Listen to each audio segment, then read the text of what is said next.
Good morning welcome back to my channel प्राणशीर daily blog. आज के आबारो एक छोट्ट ब्लग निये आपनादेर सामने हाजिर हयेछि। आज के आमि आपनादेर सामने रविवारेर ब्लग निये उपस्थित हयेछि। এই রবিবার দিন বরের উড়িষ্যা ভুবনেশ্বর যাওয়ার কথা ছিল। তো সকাল থেকেই মনটা বড্ড খারাপ হয়ে রয়েছে, সেই 11 দিন পর আবার বাড়ি আসবে। তো মন খারাপ নিয়ে বসে থাকলে তো আর হবে না। সকালবেলা ব্রেকফাস্টে এগ চাও বানিয়ে নিলাম। তারপরে আমার বরের ঠিক ব্যাগ গোছানোর আগের মোমেন্টে মনে পড়ে যে তার কিছু জিনিস আনতে হবে। সেই জিনিসগুলো আনার জন্য তার বাইরে বেরোতে হবে। অগত্যা বৃষ্টির জন্য কি আর করব, অনলাইনে ভরসা। তারপর অনলাইন থেকে জিনিসগুলো আনিয়ে নিলাম।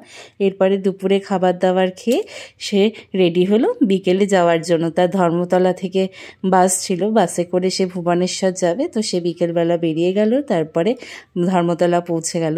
ধর্মতলা থেকে সে বাস ধরে উড়িষ্যার ভুবনেশ্বর যাওয়ার পথে রওনা দিল।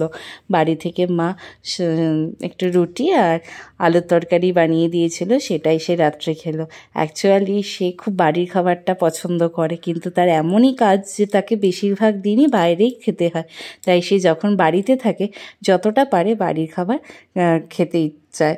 তো আমার ভিডিওগুলো যদি আপনাদের ভালো লেগে থাকে তাহলে আমার চ্যানেলটাকে প্লিজ সাবস্ক্রাইব করবেন এবং আমার পাশে থাকবেন। আর যদি কোনো ভুল ত্রুটি হয় ক্ষমা করে দেবেন।